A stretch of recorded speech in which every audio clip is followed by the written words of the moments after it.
내 여름은 가고 코끝에 바람은 스쳐와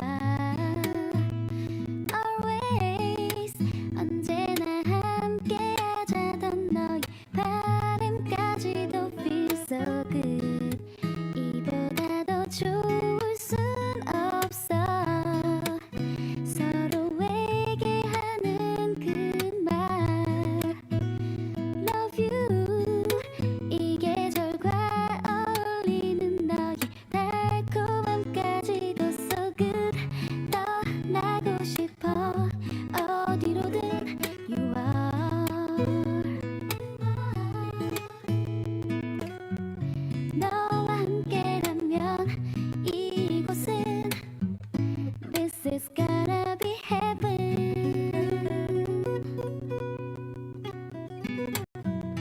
So beautiful day Oh beautiful day 이보다 좋을 순 없어 너에게로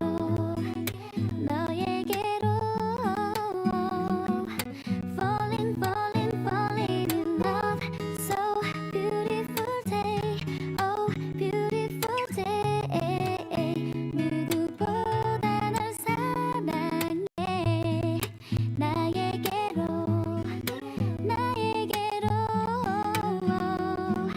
Falling falling falling in love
떠나고 싶어 언제든지 너와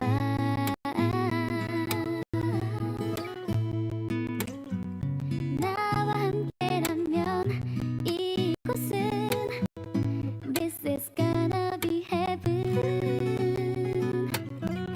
So beautiful day Oh beautiful day 이보다 좋을 순 없어 너에게로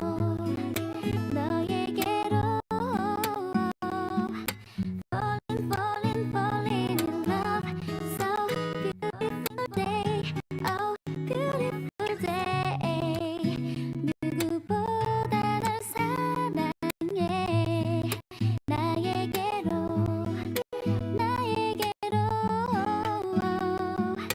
Falling falling falling in love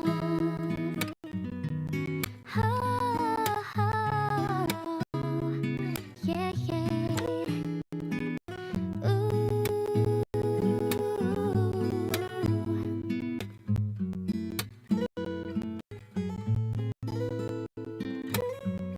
So beautiful day Oh beautiful day 꿈처럼 기분 좋은 날엔 너에게로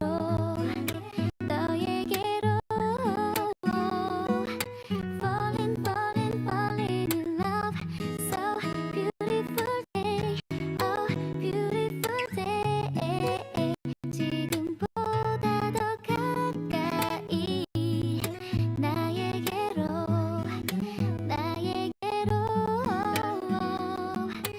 Falling falling falling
Okay, guys, welcome back. So, I think the camera setting is a bit weird today because no time to set camera and no aircon today. So today, we have 2 hour class and we will cover 2 things. So it's actually quite we are rushing quite a bit.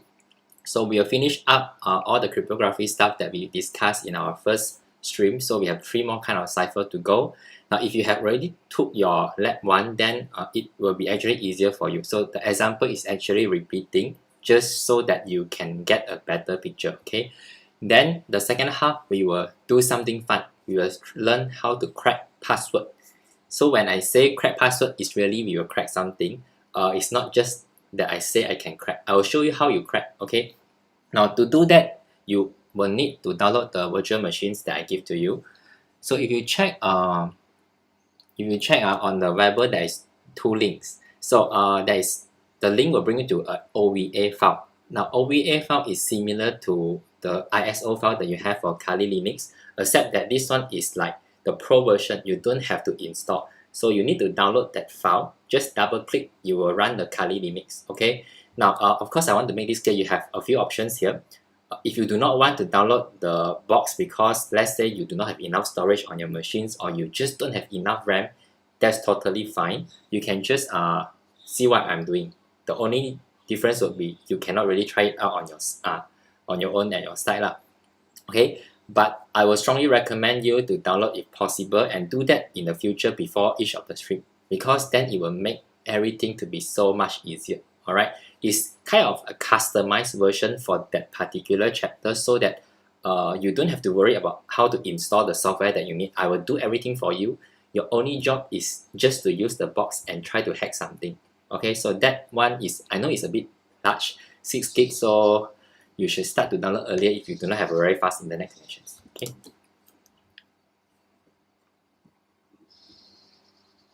Yeah, we're going to use Kali for the second part.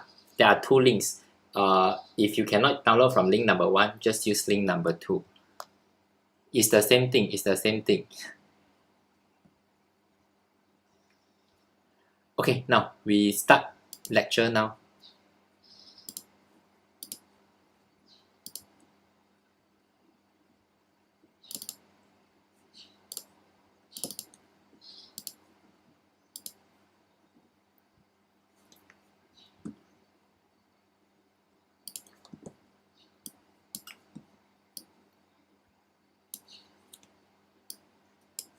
So we'll finish up the 3 kind of cipher first. For those who already take the lab, like I said, this one now it will be a lot easier to you lah. Okay, now in the previous class we talked about cryptography, and then I show you what is how Caesar cipher works. And today we'll continue with this second type of cipher. This is a substitution cipher.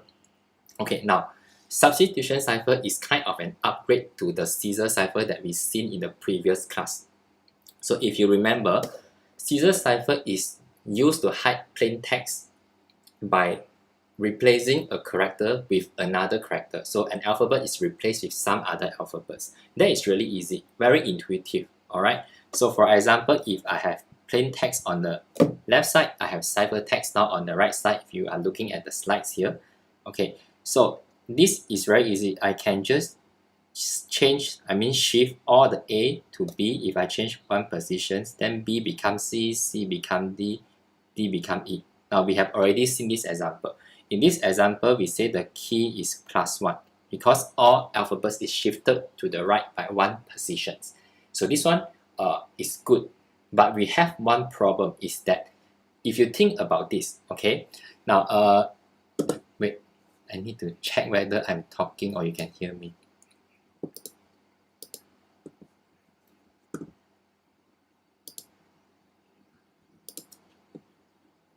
I will take your questions in a while, okay? So let me finish the concept first. And while you are listening, you should start to download the VM as we're going to use them in 1 hour time. So I hope your internet can make it. Okay, so the problem with Caesar cipher is if I manage to find out the shift for even 1 alphabet, then I can crack the whole crypto system. So for example, if I know that you change this B. Okay, this is B. So for example, I know that you have a ciphertext B and the original plaintext is A. So I know you shift by 1. Originally A become B is +1. Now when I know this key, I can know the rest of the cipher because everything moves as a unit, +1 for everyone. So here it will be like +1 +1. So the downside is if I know or if I crack one alphabet only, I will crack the whole crypto system. Now this is a problem that is fixed by substitution cipher. So in substitution cipher, this is like the upgrade. Okay. Now the character will no longer be mapped in one fixed key. Now it can be randomized. So any alphabets can be mapped to some other alphabets of choice. Now for example, A can go to C. Then if A go to C, if I use Caesar cipher, C has this one B have to go to E, right? Now in this case, it is no longer required. This one can go anywhere. B can go to F. And C can go to A. D can go to E. So as you can see here, the difference is now we do not follow one fixed key anymore. We don't say everything shift by 1 or shift by 2 or shift by 3. Now every alphabet shift by a random positions, but this one is no longer attached to the whole crypto string. Now this is actually somewhat better because if you think about this, if I crack one of the plain text to ciphertext mapping, if I manage to recover how many bits you shift or how many positions you shift, I can only crack for one alphabet, but I cannot know for the rest because they do not share one single key anymore. I hope you get what I mean. So this one is somewhat stronger in the sense that now every character has their own plus something. Okay, so this one could be +2, and then this one could be -2, and this one could be +1. Now all the key will be somewhat different. Okay, now what you are looking here is a simple example we call a Roto 13. Roto 13 is a very popular substitution cipher that is used in the early days when they have, I do not know what war is that, it's a Cold War or something, and they use roto machines to encode the message so that enemy cannot know what they send. Okay, now the example is very simple. You see now this one here is all the plain text, and the second stream that you see are all the ciphertext character. So it just means that A is now mapped to N, as you can see here. B will become O, C will become P, and D will become Q. Oops, sorry. So now this one is the mapping. So based on this mapping here, you need to have this. So whoever have this mapping can do the decryptions. Okay, so you should only share this mapping to someone you trust. Enemy cannot have this. So for example, if I have plain text here, hello, then you see H, the first character H. So plain text H map to U. So this one become U. Plain text is E. I map to R. The ciphertext is R. So here E become R. So in the end, hello will be encoded into URYYB. Okay. Now remember that only the guy who have this mapping from plain text to ciphertext can reverse this order to get back the original hello. Okay. So to give you a better example, now we will move on to a demo. And that demo is on Try Hack Me. Questions is in task 3. Okay, now I will show you one simple example of how we calculate for substitution cipher. And like I said, this is kind of a common questions for midterm and even might be in your FA. So let's look at one example here. Okay, so when we learn about the Caesar cipher, if you remember, the formula is this. Okay, this is the formula for Caesar cipher. It's very simple. Okay, now for most crypto system, you have their own formula to calculate your key. And for a substitution cipher, this is just one example. It doesn't mean that it is always like that. So in the example here, this is the key. So this is a mathematical formula. So you can see the key is actually expressed as a max formula. And the way we can get the key is by solving these max equations. Alright, so as you can see here, if this is a max equation, that means that you need to work with numbers, you cannot work with alphabets. So to solve these questions, you need to download the Excel file that I already give to you. You can download this from this button here. For those who are still do not know where I get this, go to task number 2 here. There is a download task file button. If you download here, then you will get this Excel file. And we are going to use, you will need this to solve this challenge number 3. Okay, so you open the Excel file. At the bottom of the Excel there are 3 tabs. You click on the Cipher, which is the last one here, and this is the template that we will use today to solve this challenge. Alright, so I hope you have this.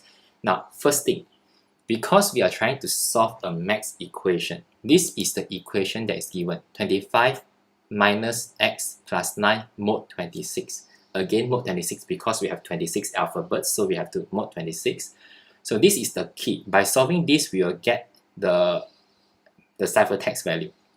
Okay, so first step is we need to assign a number to all the alphabets. Because you want to solve max equation, you need numbers, not alphabets. Alright.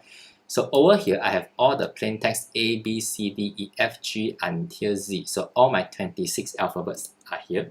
And then I will assign a value starting from 0, 1 until 25. So what it means is, now A plain text, the number for A is 0, B is 1, C is 2, D is 3, E is 4, and so on. Okay, now of course you want to start A with 1, B is 2 also can, it is up to you. So in my example, I will start A is 0, B is 1, C is 2. Okay, now we have this number and plain text combo already. Now, then we can solve these equations. So to solve this equation, of course, we do not want to calculate by hand. We are going to use Excel formula to do this. So the next thing we want is to calculate this key here. Alright, now if you have done the lab with Dr. Guy, I'm very sure you already know about this. So how do we get this key? We need to write a formula for mode. Now this is how we write for mode formula in Excel. So don't worry if you are like new to Excel scripting and stuff.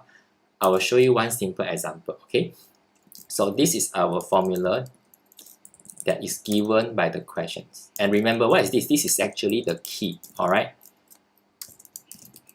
so this is the key, the whole key. By solving this, you get the ciphertext. Okay, now then in Excel, when we write a formula, we always start with the equal sign. If you write an equal sign, this means that we are telling Excel right now, I want to write a formula. Okay, and then the formula is using a mode formula, so I will type mode later, and this formula will take 2 parameters. Alright, I will have to input 2 things.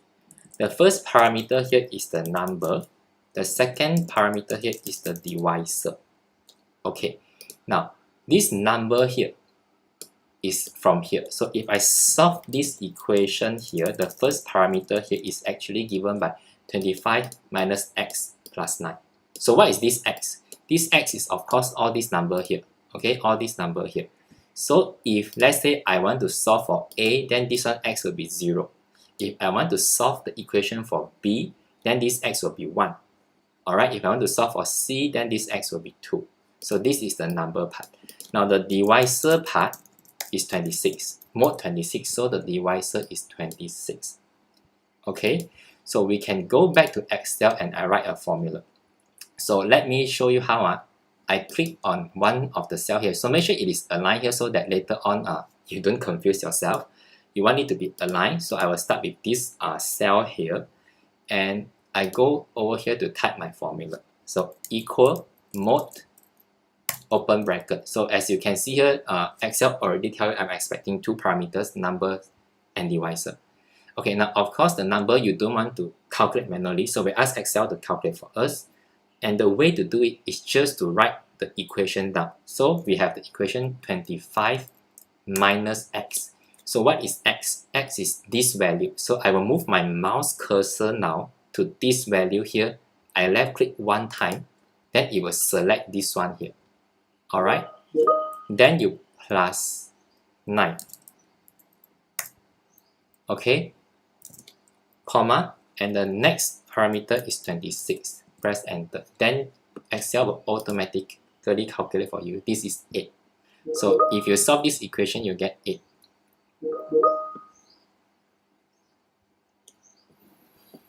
Hold on a minute.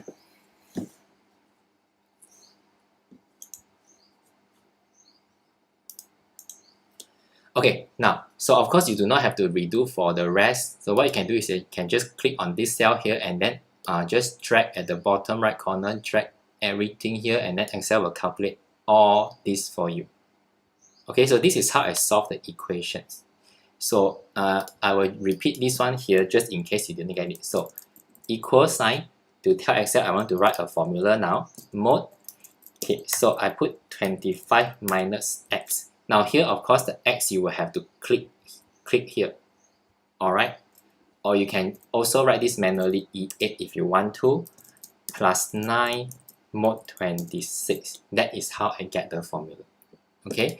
So if you have this, I call this the key, then you see something like this.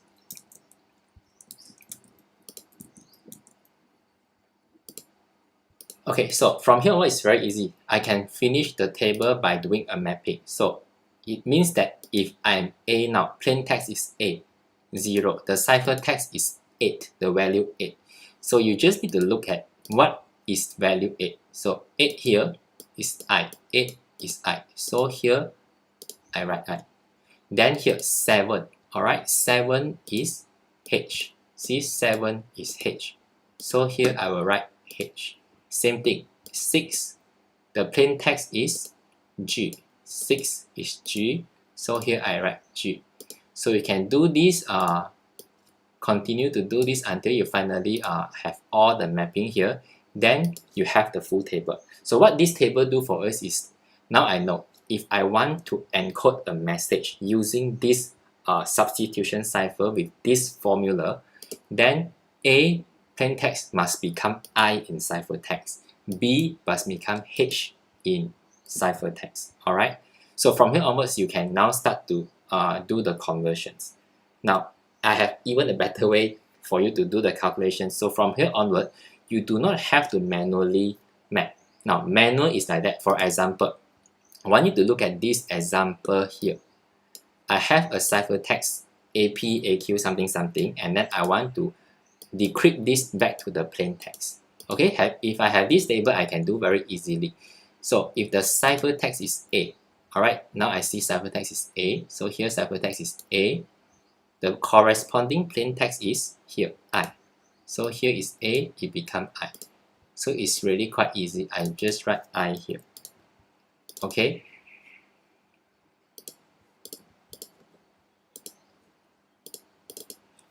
Now, same thing, if I have a ciphertext P, so just look at the table here, ciphertext is P. Then the corresponding plain text is T. Then here, I write a T. Now, of course, this one is going to take you a bit of time. Yeah, you're right, it is possible. So, I have a better way. What you do is, you go back to the calculator that I gave you earlier. Okay, this same calculator that we use for Caesar cipher. So, click on this link here. And now we want to use a different kind of calculator. So over here, we can change the options to alphabetical substitutions. Alright, so this is the calculator that we'll be using now, alphabetical substitutions. So what you do next is we just copy the mapping back. Okay, so this is the mapping that I had earlier. Okay, now I will copy this whole line here. This one here, this whole thing into this ciphertext alphabet. Alright, so I will copy this and then I'll show you how we do this. So I erase all these things and then I just copy from here ciphertext one. So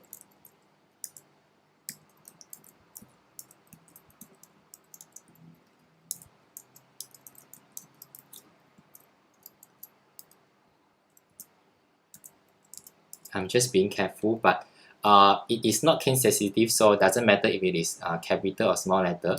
So now you have the mapping already. I can try to do the decryption. So let's try to solve the challenge from Try Hack Me. Okay. So in task 3, you have to decrypt this ciphertext. You have to decrypt this one back to the plain text. So now I copy this ciphertext here. I come back to my calculator, I paste it here. Then you see, oh yeah, so the the plain text is actually possible. Now don't worry about this one. I'm supposed to press on this one. Then you should see this clearly. Okay, but anyway, it's just the reverse order, so I don't want to mess with this. We get an answer, and this is the original plain text here. Now you can just copy paste this value here, and then you will get some marks for this. Okay, so this is some tricks that I think you should know, because like I said, there are always two ways. You can either do this the manual way, or you can do this using a calculator. But if you ask me, I always recommend calculator, because by the end of the day, what we care about is whether you can get the answer or not. And I don't really care about how you get it. Okay, as long as you get it, doesn't matter how you get it. Okay, we are not like Asian parents who say you cannot use calculator.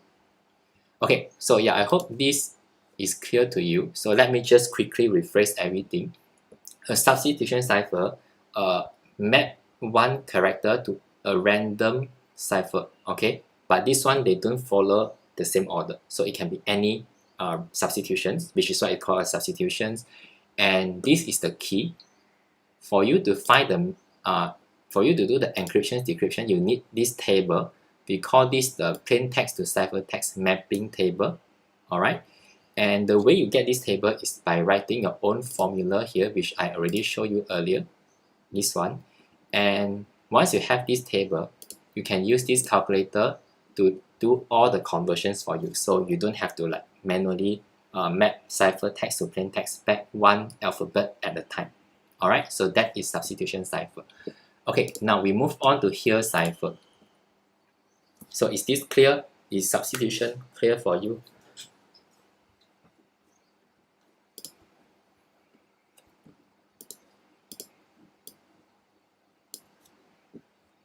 Okay, so ciphertext is not case sensitive. This is correct.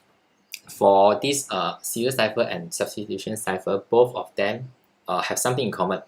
First is they do not support numbers, so you cannot encode numbers. If you encode attack me at dawn 8 o'clock, everybody will know you want to attack at 8 o'clock. Okay, it doesn't and then it is not case sensitive as well. Okay, now so for substitution cipher, the formula can change. Yes, Jeremy, you are right. So this is just one example that we give you here, but sometimes you might get other formula and you just have to solve the formula using Excel like what I did earlier. Okay, now next one, here cipher. So let's continue with the slide. Why we always have more and more cipher make life so hard? But of course there is reason lah. It's because one cipher is not good enough, so we need another one. Okay, now the next upgrade is called here cipher. And here cipher in fact is designed to solve the problem that we had in a substitution cipher.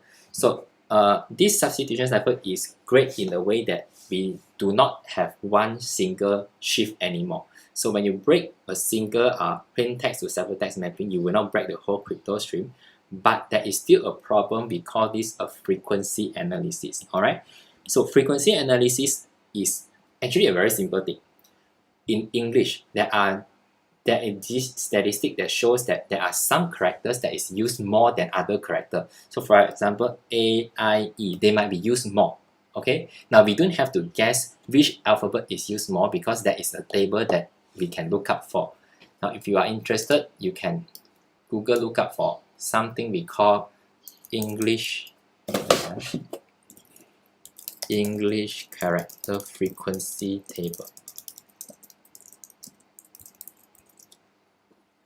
Okay, something like this, letter frequency. So as you can see here, there are certain characters that is used more than other character.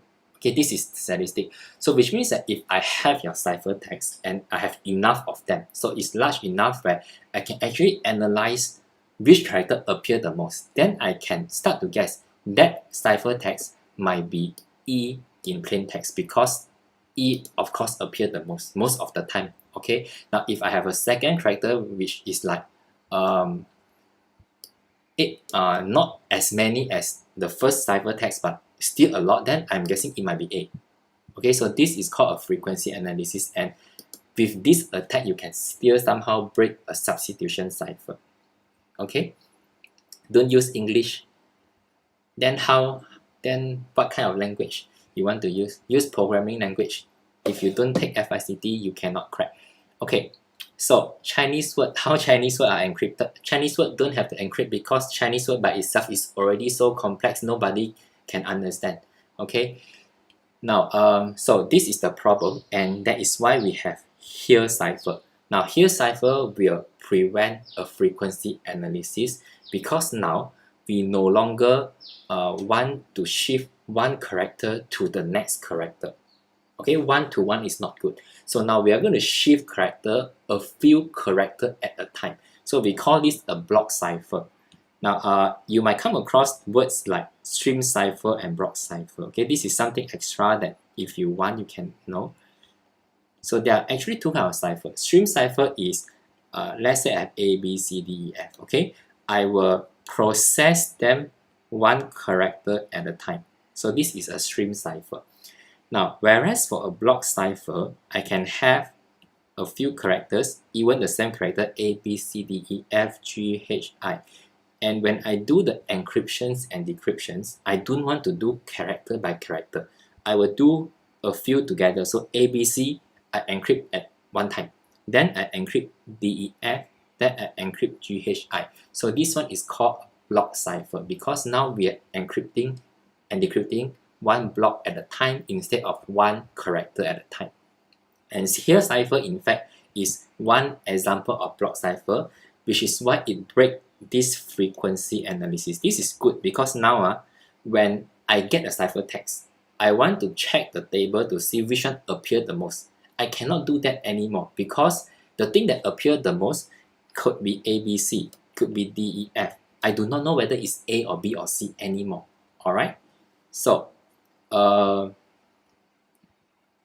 hope this is okay, right? So after that, how this cipher works? Okay, the key of this here cipher is by doing a matrix multiplication. So you see here, now your plain text will be multiplied by a matrix.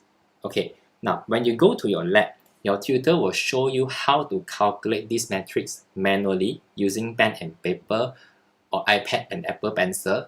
And that is the manual way. But in the stream here, I will show you how to use an online calculator because like I say, it's totally up to you, but I always recommend using a calculator.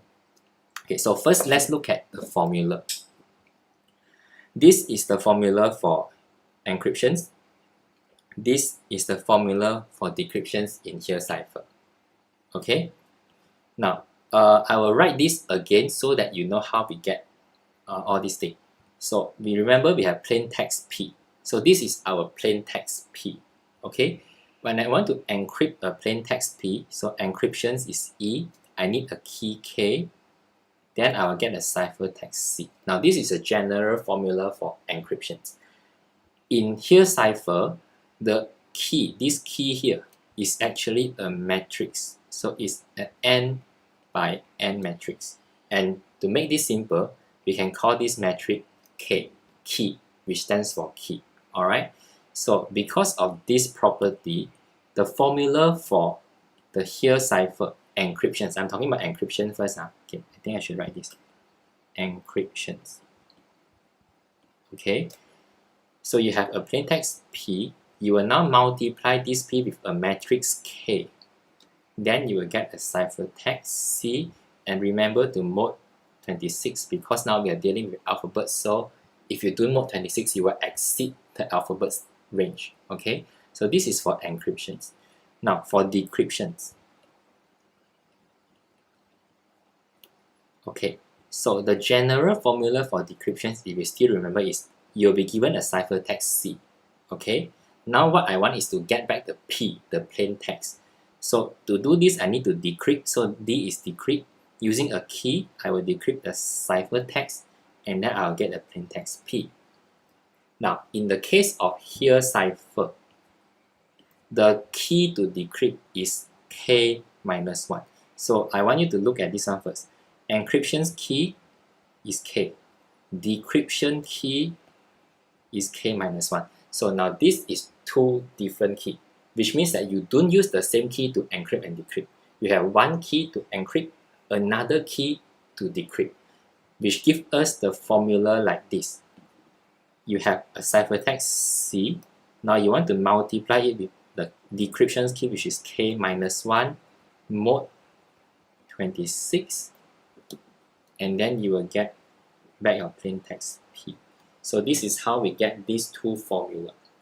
Okay, the K here is actually a matrix. It could be a 2x2 matrix, it could be a 3x3, or if you want it to be more secure, just use an even bigger matrix like 9x9 matrix. Okay, of course the calculation will get even more complex. Then you need more time to compute. Now anyway, the point here is you have two different keys. But remember, we say that there are two kinds of cryptography. You have public key cryptography and private key cryptography, right? So public key is you got two keys, and a symmetric key, or we call it symmetric key, then you only have one key. Then why this cipher, this here cipher, we still call this as a symmetric cryptography method. Symmetric means use one key. But here very clearly we see there are two keys, right? Okay, the reason is because this key here is easily calculated. Okay, if I know what is your encryption key, it's very easy for me to calculate what is your decryption key.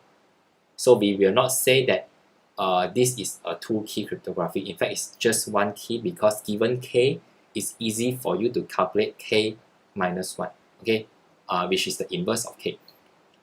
So over here, what I want you to take away is there are two keys here, okay? Now, the next thing here, we'll continue with one example. So I hope the formula is okay. You get why we have this kind of formula, right? Now, the next thing is, before we continue further, we want to understand a bit more about K and K-1. So K is for encryption key. K, this one is for decryption key.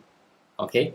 Now, if you multiply them together, you will get 1. So this is their mathematical relations. So now this is turning into a maths class already. Okay. Now, this is also the reason why here cipher works, because of this property. Now, if you take these two keys and you multiply them together, you will get 1, value 1. So what does this mean is these two keys, we call them mathematically connected. Okay. Now you don't want to understand why is it like that, because we are not mathematicians. I don't want to know why. I just can tell you this is what happened. This is what it is. Okay. They are connected, just like bread and butter. Okay. You cannot separate bread and butter, or coffee and milk. They must come together. So this is a pair that always come together. Okay. So that is the key for here cipher. Now, give you one simple example. This example is similar to what we have on Try Hack Me. So what we have now is a plain text, easy, okay? And we want to encrypt this plain text into a ciphertext using the key K. Okay, now I will not show you how we calculate for the matrix, because we can just use the calculator. Now, what we do is, now you see I go to this link here. So you go back to your Try Hack Me now, and then task 4. Okay, encrypt the word easy. So this is our plain text using here cipher, and the key is given as a 2x2 matrix now, 17, 2, 3, and 19. I close the door.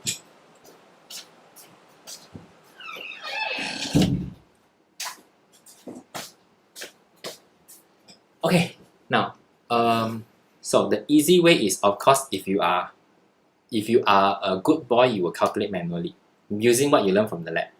If you are a smart Asian, you use a calculator, which is what I'm going to show you now. If you are even smarter, you know the answer is already given here. In Try Hack Me, sometimes the answer is given in the next questions. But anyway, let me show you. Click this link, you will go to this calculator. Now, it's a bit of, there are many ads in this calculator, but never mind, because this is the best here cipher calculator you can find on the internet. Okay, now, very easy. You got two parts. This part on the top is for decrypt. Bottom is for encrypt. So now we want to encrypt.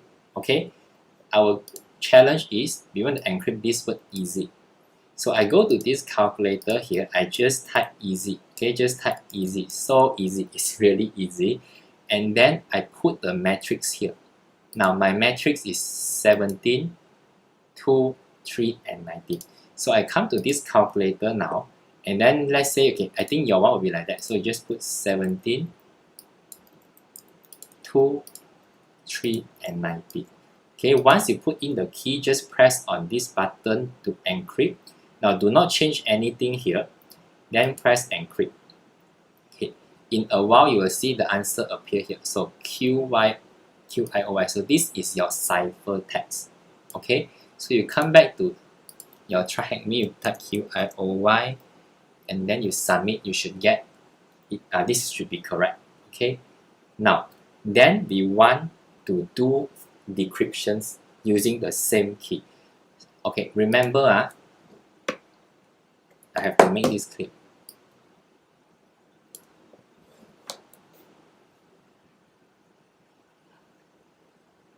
Okay, I want you to look at this again. Just now the matrix that I give you is K. Okay, when you do decryptions, remember you do not use back the same K matrix. You need to use K inverse K. Okay, now if you are using manual calculations, then you have to calculate what is the inverse K. Now to calculate inverse K is very easy. There is also an inverse calculator here for you. Okay, see here, inverse of a matrix. So now I can click here. It will bring me to another page. So now you can easily calculate what is the inverse K. Now this is for the people who want to manual calculate. If you just use calculator, you don't need. Okay, so 7, 2, 3, 19. This is my matrix, modular 26. I press calculate. This is my inverse K. So easy, I don't even have to calculate for anything. Okay, now come back. This one is extra step. Normally, we don't have to do that. Using this calculator to do decryptions, now I will type the ciphertext here. So we know ciphertext is QIOY, which is already written here. Okay, then for this matrix, by right, we should write the inverse. Am I correct? Because the formula say to decrypt, you must use K minus 1, inverse K. But this calculator by default, at the end, at the back of the code, back-end coding, we already invert for you. So you don't have to put the inverse matrix. Just put the original one, 17, 2, 3, and 19. Okay, then you press decrypt. In a while, you will get back the original plaintext, which is easy. That is exactly what we encrypt earlier. Okay, so again, if you use the online calculator, which I think you should, you just need to put K, which is given to you in the questions during encryptions. And when you do the decryptions, you just use back the same K. Although the formula should be K minus 1, the code already auto-invert for you. So you do not want to put the invert matrix here. Just put the same one, you decrypt, then you will get the ciphertext. It's that easy. Even make my teaching so easy. Don't have to calculate matrix at all. Okay, now, so you can go back to try hack me, and then you can recover the original plaintext. Is easy. Okay, so what we actually just done here is that we are given a plaintext P. So this plaintext P is easy. I do encryptions using K. So encryptions using the key K. Alright, then I get QIOY. So this is the ciphertext. Then I do decryptions using K minus 1, and then I get back easy. So you can see this is what we have just did. Okay, I have a plaintext, encrypt to the ciphertext, and then I decrypt it back to the plaintext using a matrix key, which is K in this case. Okay. Now, if this is clear for you, then we'll move on to the next one. I know it's a bit rushed, like you might be holding your dinner in your hand, but you don't find the chance to eat, to bite them, because this is short trimester. Okay, now just give me 10 more minutes to explain RSA. Once we are done with RSA, then we'll take a break. Then we go to the fun part. And today we really want to crack some password. Okay, we watch too many movies how to crack password. This time we really want to crack password. Okay, now let's talk about RSA. So we go to the slide first. Okay, RSA, before we start, you should be clear. This is the most classic example of asymmetric crypto. So again, two kinds of crypto. Symmetric means one key. Asymmetric means two key, public key and private key. And RSA is the most popular asymmetric cryptographic algorithm that is still used until this day. In fact, most of the things that we are using today, like SSH, like everything in between, is powered by RSA. Okay, so RSA encryptions. Let's look at the formula here.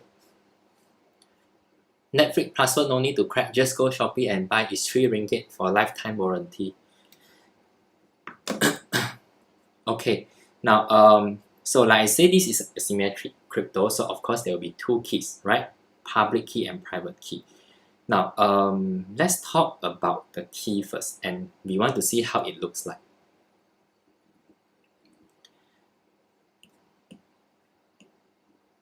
Okay, now in RSA, the public key is given by a combination of two things. So you have a value D and a value N. Okay, the private key is given by a D value and an N value. So this is the key for RSA. Okay, now after you understand the key, then we can understand the formula. This formula is the encryption's formula. This is the decryption's formula. So again, I hope you understand by now, C is ciphertext, P is plaintext. Okay, now I will write one more time just to show you how we get this formula. Okay, so in a public key cryptography, if you remember from the earlier slides, I have to go back a bit to highlight that sentence for you. Now this is a very important statement. In a public key cryptography, the public key is used to encrypt the data. When you want to decrypt the data, you need to use the private key. So this concept you have to make clear about this first. Okay, then we go back to RSA.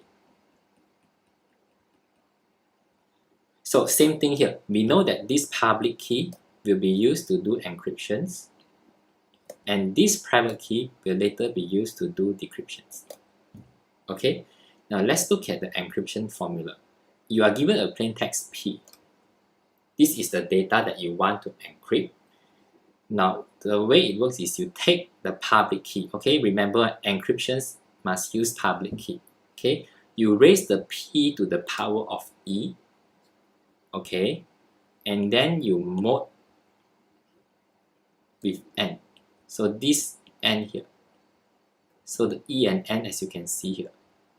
Okay, so that is the two public key component here, E and N. And when you do so, of course, you will get the ciphertext C. Okay, now let's look at the formula for us to do decryptions. So for decryptions, you always have given a ciphertext C, and our job now is to get back the P. Okay, so for decryptions, remember you want to use the private key. So here, this is the private key. And to decrypt, I will use D here. So I raise the ciphertext to the power of D, and then I mode with N.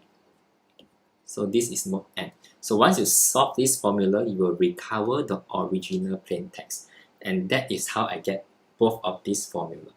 Alright, I give you take a second to let this sink in, and then we'll continue with one example. So what is the difference from here cipher? Here cipher, the key is different. Here cipher is I take the P and multiply it with a matrix. The key is the matrix. Okay, in an RSA, the key is something that looks like this, EN and DN. Okay, now when you do the lab, of course, I think your tutor will also explain something like this. The N is given by P multiplied by Q, where P and Q is two prime number, and it is very difficult for you to find out what is P and Q. Okay, now for that one, I think it's a bit too much today, so I will not go into the detail about why RSA is so strong and then how can we break RSA. Okay, I will explain that one in week 7 when we do the revision class. So I will save the best for the last class. Alright. So in this class, I only need you to understand this formula and then how to use this to do encryptions and decryptions. Okay. Why not you just hack all of them? If you can just hack so easily, then I will be out of job. What am I going to teach? So luckily not easy to hack. I have so many things to show you. Okay. Will FA ask us to show the step to calculate cipher? David, this is a good question. So like I said earlier, as long as you get the answer, I don't really care how you get it. So if you are using a calculator, you can just screenshot the calculator and then put it in your answer script. Okay.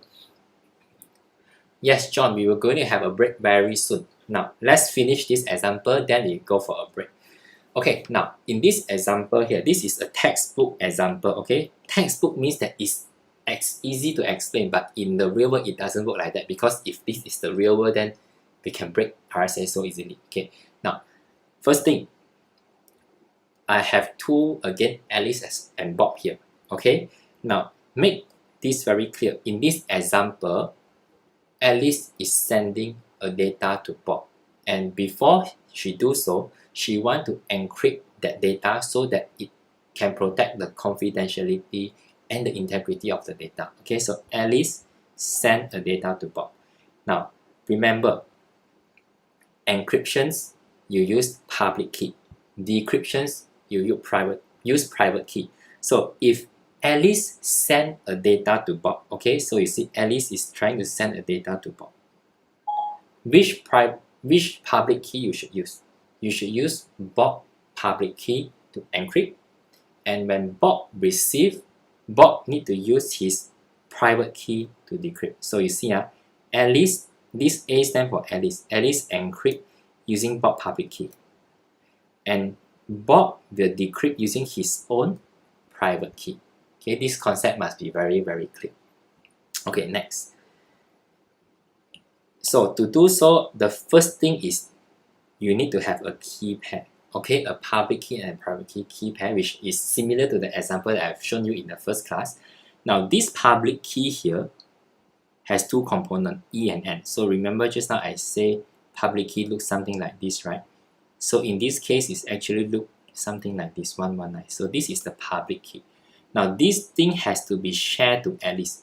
Bob have to find a way to send this to Alice so that Alice can encrypt the data that she wants to send to Bob using this public key. Okay, so now in this example, we assume that Alice already have the public key, which is why she can encrypt the data to Bob. Okay, now in this case, in this example, I want to send plain text F. Okay, now if you follow the example earlier, F is supposed to be 7. Okay, so if you are confused, then wait, F is supposed to be 5. Okay, because we start from 0, 1, 2, 3, 4. So F is 5. Now anyway, this example gives us F is 6, so we'll just go with it. But as long as you get the concept, it is okay. So in our example here, F is 6. I want to encrypt this thing. Okay. Now, first we have to write down the formula again. Every time I solve this kind of question, I will write the formula so that it becomes easy. Okay. So I have a plain text P. I raise it to the power of E mod N. I'll get the cipher text. For decryptions, I have a cipher text C. I raise it to the power of D, which is coming from the private key. Mod N. I recover the plain text. Now I just have to solve the equations. So first one, Alice encrypt F into a cipher text. So the formula is like this. F is 6, okay? Based on the example, F is 6. Alright, so now what I do is, I follow this formula here, So P is 6, okay? P is our plain text 6, raised to the power of E. So this is the public key. Okay, E is 5. So I raise it to power of 5. I mod with N. So this N here is this N, 119. So mod 119. Alright, now I only need to press calculator to get this value. So normally I will recommend you to use the calculator that come with your Windows machine, because like I said before, that is the best calculator ever. And that is the only reason I'm still using Windows PC right now. Okay, so let me show you how. Okay, so we just need to press the calculator to solve the equations. So 6 power is this one, this button here, power of 5, raised to the power of 5, mod this button here, 119, you will get 41. So here I get 41. The ciphertext C is 41.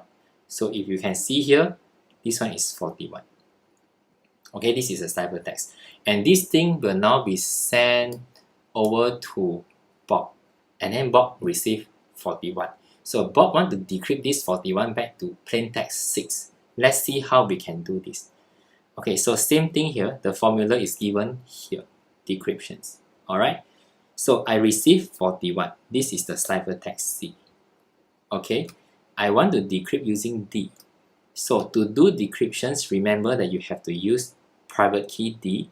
So the D now is 77. So I will raise to the power of 77. Mod. Now what is N? N is again 119. So it's the same. Okay. And then you press calculator.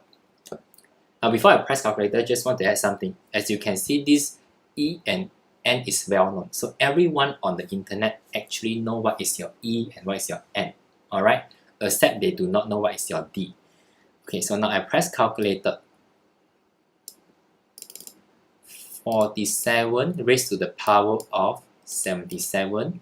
Mod with 119 again. And I'll get, wait. Maybe I calculate wrongly. And is this correct? 41 power of 77 mod 119. Yes, I get back 6. So here is 6. Okay, now this 6 is the plain text. Now as you can see here, let me highlight this in red color. This is the plain text that we just encrypted earlier using the public key. So let's finish the story here. Over here, by solving this formula, I get back 6, and I know 6 is F, so Bob decrypts C back to F. So as you can see here, the whole transmissions, the plain text is only known by 2 people, Alice and Bob. Anyone in the middle who steal this data will see 41. They will not see 6, which represent F, which is the original message that I want to hide. Okay, so how RSA is strong is because of this D. So let's go back a little bit and then we look at this formula. Okay, like I said earlier, you have public key and private key. Okay, if you remember, public key must be shared to everyone. So it's not a problem if you know my public key or she know my public key, because public key is meant to be shared, which also means that the whole world will know what is E and N. Okay, so let me write this again.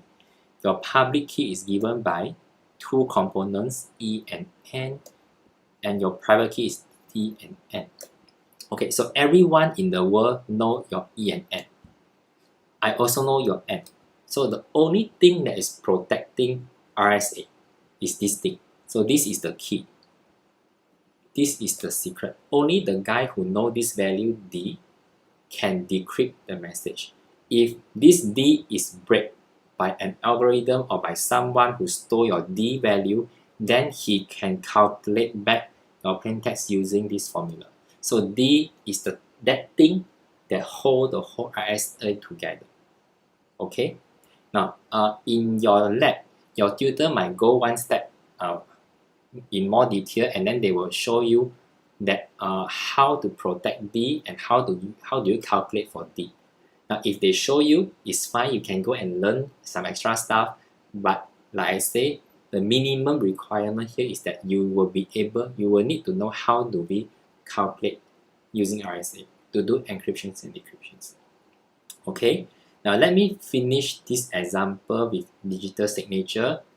I mean it. This is the last example for the first half. Then everything becomes so much easier. Okay. Now I take some question first.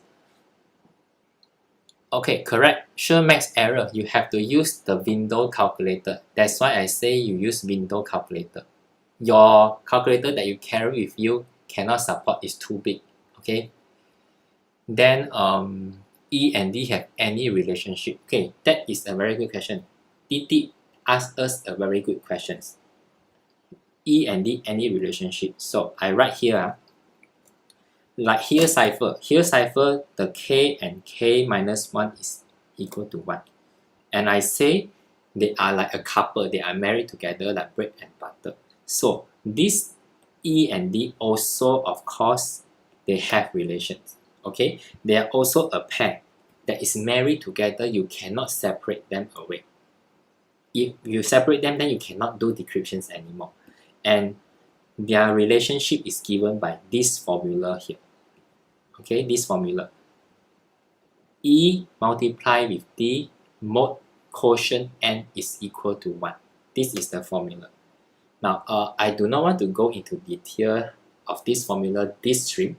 Otherwise, then it will become too max heavy. Okay, I'll keep this example in week 7 when we do the revision class. But if you want to know earlier, this is the relation. Okay. Okay, now let's do digital signature. Now, this is the last example for part 1. Okay, digital signature is used, as you can guess from the name, is to sign and document. So, for example, right now, okay, I send a file to you. I send your FA question paper. Then you do the FA, do so hard, and finally you think, this is the time I can get A for cybersecurity because I always get A for everything. Then you submit the answer. Come back, I fail the subject. Hey, how come I fail? Then after you check, only you know the question paper that you get is a fake paper.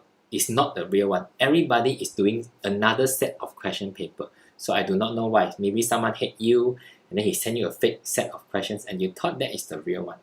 Okay, so which is why it is very important for us to sign documents if it is an important one.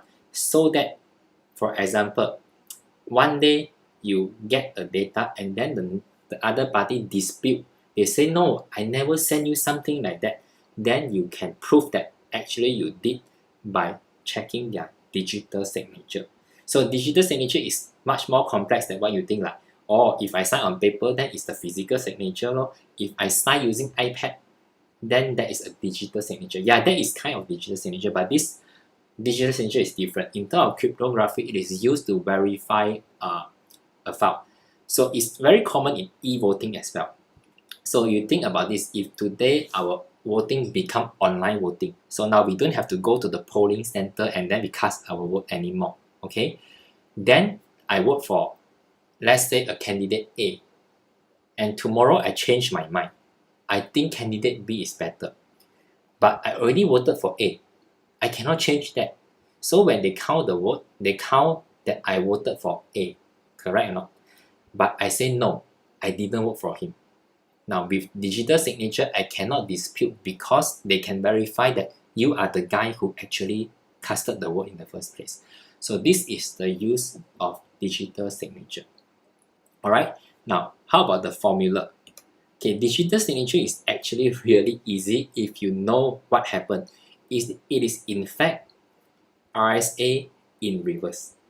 Alright, so why am I saying that? Okay, you see, for a normal public key cryptography or the asymmetric crypto where you have two keys, you know that we will always use public key to encrypt a file and we use the private key to decrypt a file. Now, a digital signature is just the opposite. So instead of using, okay, now we call this encrypt is also called sign, okay? Decrypt is now called verify. So it's not encrypt and decrypt anymore. So it's signing a signature and you verify a signature. Now, the difference here is during the signing stage, which is the equivalent of encryptions, you use a private key now. Instead of you use the public key as what we used to, now you use a private key to sign. And then decryptions. Normally, we will use private key to decrypt. Now, in this case, you will use the public key to do the decryptions, which is to verify. So actually, it's just the reverse. Okay, now let me write the formula, then you might get the picture better. So you see, let's assume I have a signature P. Okay, this is my signature. I haven't signed yet, or maybe a file. Don't say signature, this is a file. I need to sign on the file so that next time people can prove that I am the owner.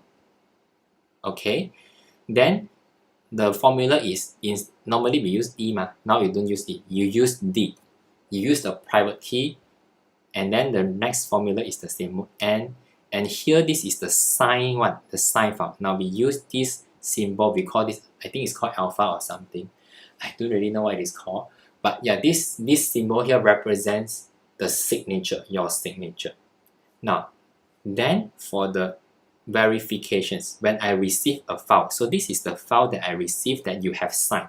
Okay, what I do is I will use your public key, which is E here, to verify mode N, and then I will get back original P. That is how I get both of these formula. And this really, it's called sigma. I think it's called sigma. Yeah, it's called sigma. Actually, I fail my maths if I have to be honest here.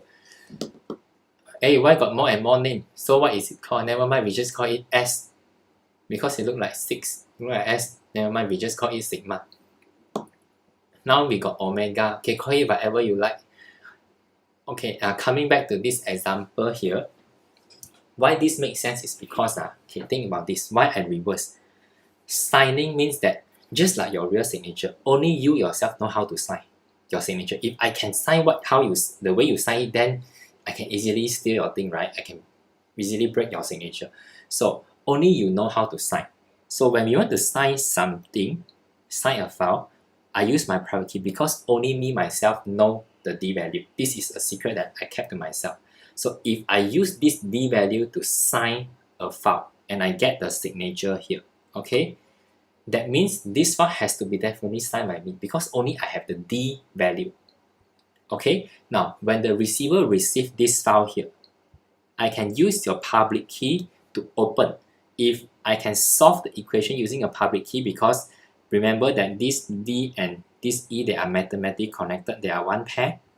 So if I can use your E, your public key, which I already know, to verify, open, I solve the equations, then yes, I can be very sure you are the one who signed because only you have the D value, the D key. Okay, so that is digital signature. Now to give you a more solid example, now we will go back to try hack me, and we will finish up the rest of the exercise on try me. Then we go for a break. Okay. Okay. Now yeah, just now I promised that this one will be the last part, but I didn't say there is no try hack me, so you still have to solve the try hack me challenge. Okay, and this one is from the lab. So if you already done your lab, you already have the answer lah. So I will just very quickly show how you calculate this because this is part of. This is a very popular question. That's why I can say this is a very popular question. Okay, so we want to try to solve these questions right now. Okay, so something similar here, and we want to use RSA to encrypt the plaintext P. Okay. And these are all the parameters that is given. You can eat while I'm teaching you. Okay, so normally the way I like to do it is I will write down all the things that I have first. Okay, so over here I need to encrypt the plaintext P. So first thing is you need to know what is P value. Luckily for me, I have this. So the P value here is 15. From this table, I know P, the number is 15. Alright, so here I write P is 15. Okay, so what else do I have?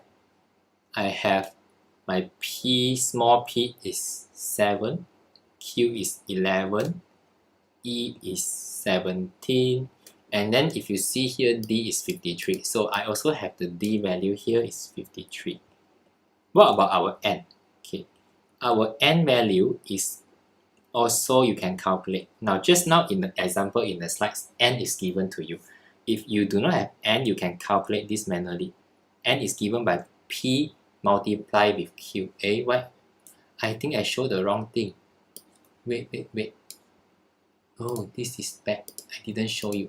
So now what I just did earlier is I just copy down all the parameters that I had. Okay, so N is equal to P multiplied with Q, so you will get here I got P and Q, P and Q. So P and Q here I get 77. So once you have all these parameters, it becomes really easy. Okay, now first step, we do encryptions. You can do this very quickly because now you are a pro. Now formula is P raised to the power of E mod N, then you get the ciphertext. Okay, so in this case, this is what we are trying to encrypt. This is our secret message in green color here. So I will use 15, power of E is 17, mod N is 77. Okay, now press your window calculator. So we come back to the calculator now. 15 raised to the power of 17 mod 77. Okay, I get 71. So the ciphertext is 71. Okay, now with this value here, we just finish the whole thing now. Okay, now decryptions. The formula is given ciphertext raised to the power of D, which is your private key, mod N, then you will get the plain text. Okay, so the ciphertext is this one, 71. D is given to you, 53.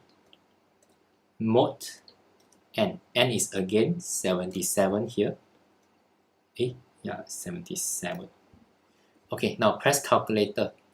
If you don't want to press, you can ask someone to press for you also.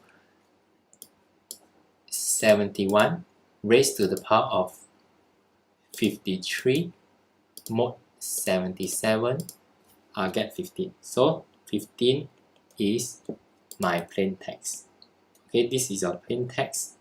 This is your ciphertext. So in fact, you can see here, this is your plain text here, becomes 71. Now I recover it. This one is your ciphertext here, 71. That is how we use RSA to do encryptions and decryptions. Okay, now if you get this one right, then you can just fill in the value here. First one is 71. The second one is 15. This one is wrong, and this one should be the plain text value. Okay, the question is, we have some error here. This is supposed to be a plain text value. Okay, now last two questions. 53 is given here. It's already given here.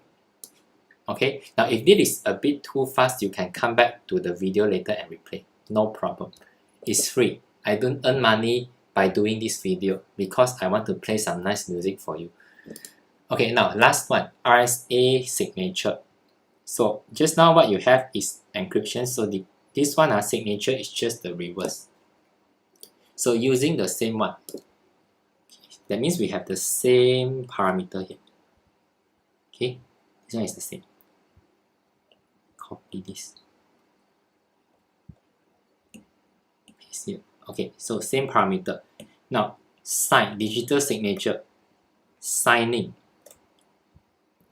Okay, signing means you have a file that you want to sign. You sign it with your private key D, mod N, then you will get the sign file, which is, I think you call it sigma or something. Okay, so now we can now solve this one here. So P is 15 here, 15. Okay, D is 53 here. Okay, 53 mod 77. So press calculator. I think this is getting too easy, no challenge anymore. 15 raised to the power of 53 mod 77. You get 64. So here is 64. Okay. Now to verify this, verify means that if I can get back this value later, 15, then I am sure this is you. Okay, this is from you. So to verify, you need to use the sign file, use the public key E to verify, mod N, and then you get back the P plain text. Okay, so here the sign file here is 64. E, what is E value again? E is 17 here. So 17 mod 77. So just press calculator. I'm very sure you will get back 15 if this is correct, otherwise something is already wrong. So 64 power of 17 mode with 77, you get 15. So here, because I see these two values is the same, I'm very sure that you are the one who signed the file. So this is how we use RSA, or in fact public key cryptography, to do digital signature. Okay, so you can just go back to try me now and finish the rest to get full marks. So this is 64 here and 15 here. Submit, submit, and the confetti will drop down very soon. Oh, let me just click here. Okay, because I have OCD, I want to finish the whole challenge and give you the answer here. Encrypted, decrypted. This one is 2 key. 2 key is a symmetric crypto.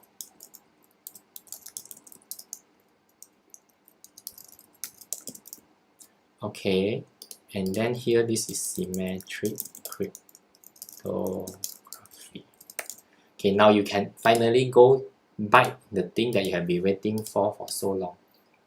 Okay, confetti drop down, let's celebrate. And with this, we finish cryptography.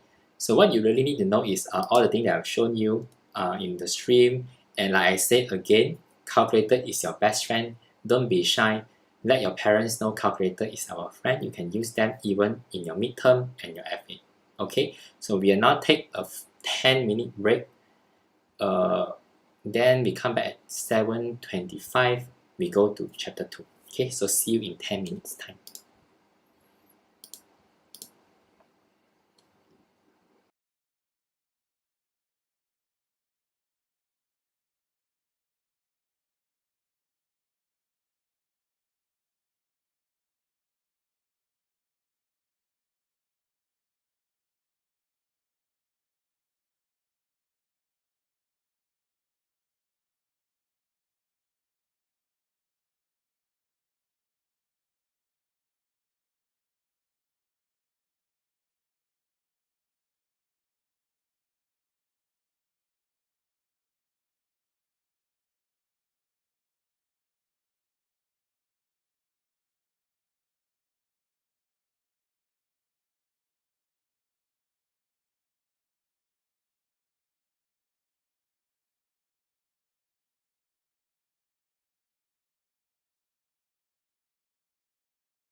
인사에 어둘까봐 시작해야 서른 없이 지금 사양할게요 back 이대로 좋아요 balance it's me 나예요 다를 거 없이 요즘엔 뭔가요 내 갓색 탐색하는 불빛 scanner 오늘은 몇 점인가요 jealous 쟤는 대체 왜 저런 옷을 좋아한담 기분을 알 수 없는 그 표정은 뭐람 내가 달라진 건 아마 스트레스 때문인가 걱정여셔도 참 Yellow CARD 이 선 넘으면 침범이야 beep 매너는 여기까지 is my Please skip the la Hello stupid ID 그 선 넘으면 정색이야 beep Stop it 거리 유지해 cause we don't know Come on we don't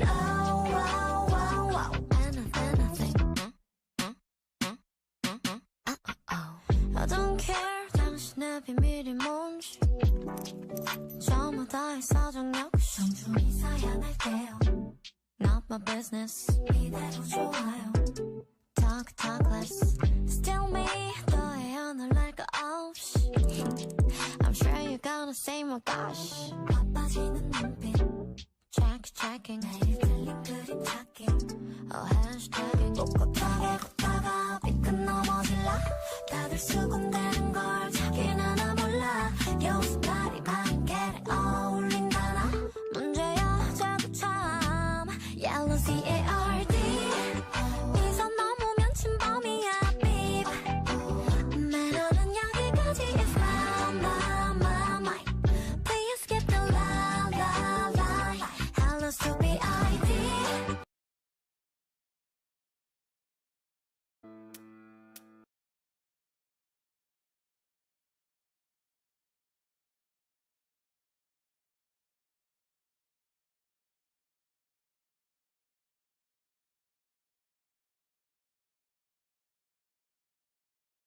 any money for.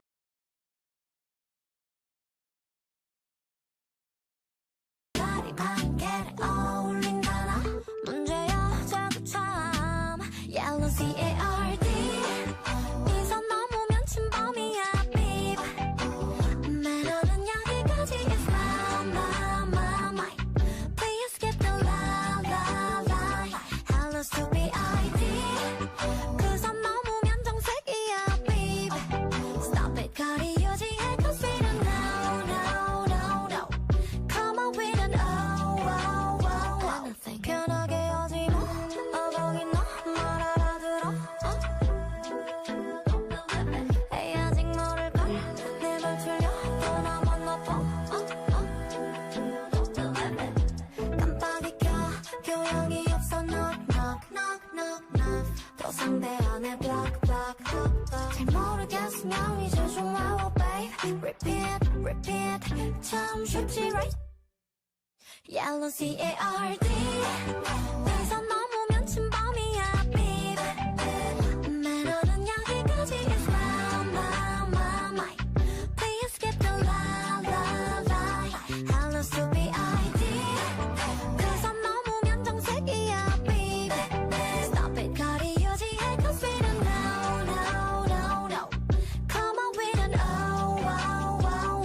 anything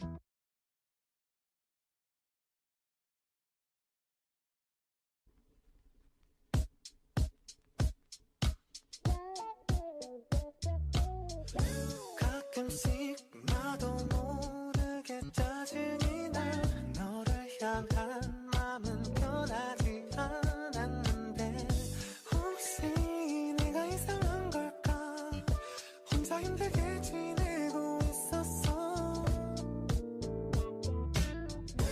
텅 빈 방 혼자 멍하니 뒤척이다 TV에는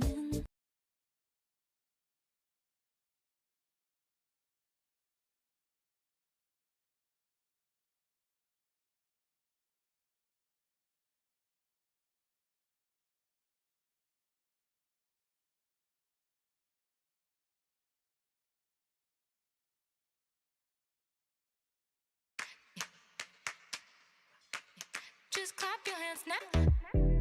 Never did I ever mean to make a mess. How I'm gonna get home is anybody's guess. Money where your mouth was. Gonna wake up in debt, and my car ain't fixed yet. Oh no, crazy stupid love. Let the beat do what it does. Let the music lift you up. Tonight we got it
sink in slow motion. Every superficial moment, I get overwhelmed in all the messy emotions. It's so that I never noticed. Every time I cry, I get a little bit stronger, stronger.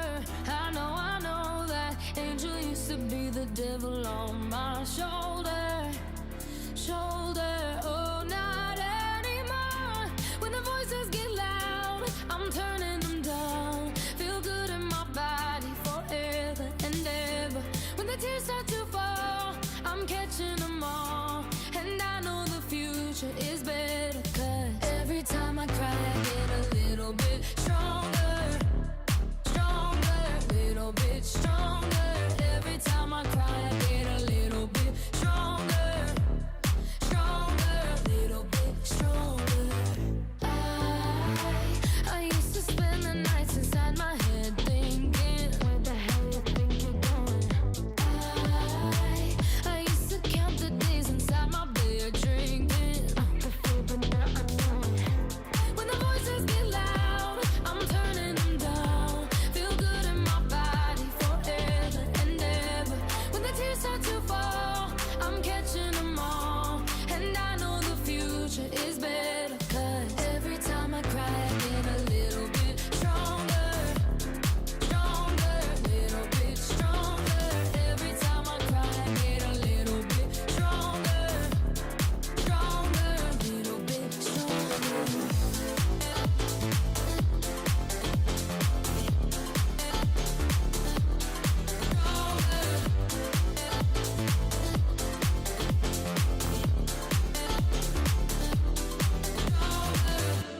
When the voices get loud, I'm turning them down. Feel good in my body forever and ever. When the tears start to fall, I'm catching them all. And I know the future is better, 'cause every time I cry, I get a little bit stronger, stronger, little bit stronger. Every time I cry, I get a little bit stronger, stronger, little bit stronger. Every time I cry, I get a little bit stronger, stronger, little bit stronger. Every time I cry, I get a little bit stronger, stronger, little bit stronger.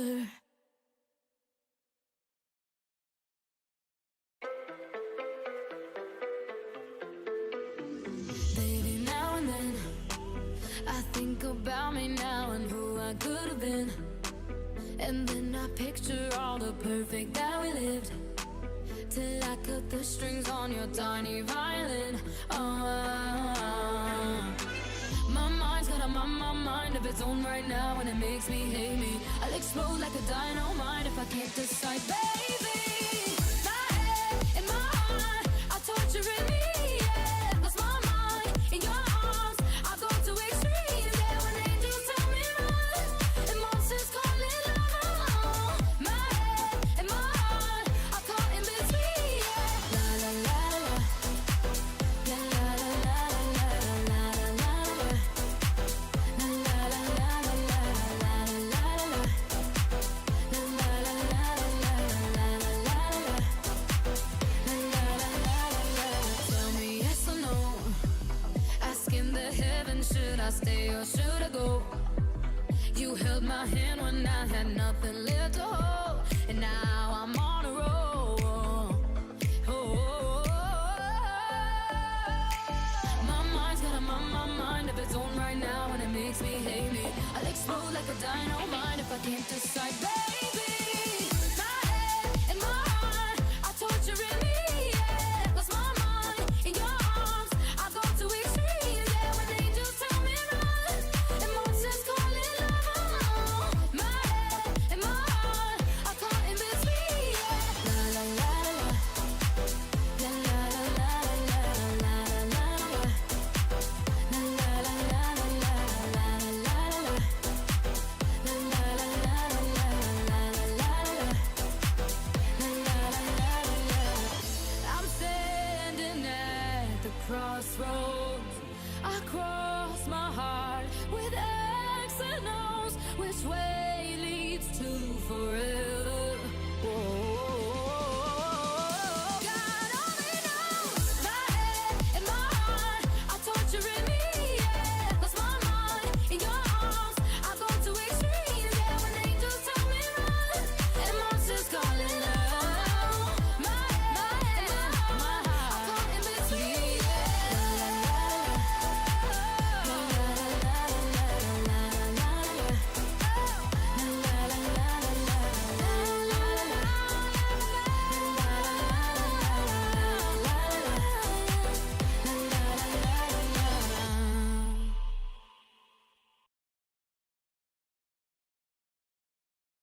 Okay guys, the break goes longer than we expected. Okay, let me make this clear first, because that it seems that there is a lot of confusion. So most of you already download, which is a good thing. Now, like I said earlier, every lectures will come with the own customized OVA file. OVA file is inside is Kali Linux. So why we got so many is because I make this easy for you. You don't have to download the file that you need to do the challenge. You don't have to download the tool. So everything that you need will be pre-packaged, pre-installed for you. So you just download, double click to run, then you have all the things you need for that particular Try Me challenge. So the reason we are doing this is not to confuse you, or it's not because we are partnering with WD and then we want you to buy more storage. No, it's because everybody's versions might be a bit different. Even though everyone use the same version from the lab, the files that you download will be in different places. So it become very hard for me to control, because you see we have like 450 people here. Then everyone also got problem. We cannot deal with that, which is why we have OVA file, which is free for you. It's very easy. The only thing that might be hard is like, okay, you might not have a fast internet connections. So if that's the case, you should always download the OVA file a few days earlier. Okay. Now, if you really have no choice, you cannot get the OVA file, that is totally fine. You can just watch the video, but again, if you don't practice, then it wouldn't be as fun. Then it will be just, again, like what I always say, watching Korean drama without subtitle. Then you don't understand anything, okay? So that is OVA file. I hope you get why we are doing this. So if you're using your data and then you have a cap for your data plan, then perhaps you don't want to download the OVA file. Okay, now we go to the concept of password and hash function. So now we talk concept first.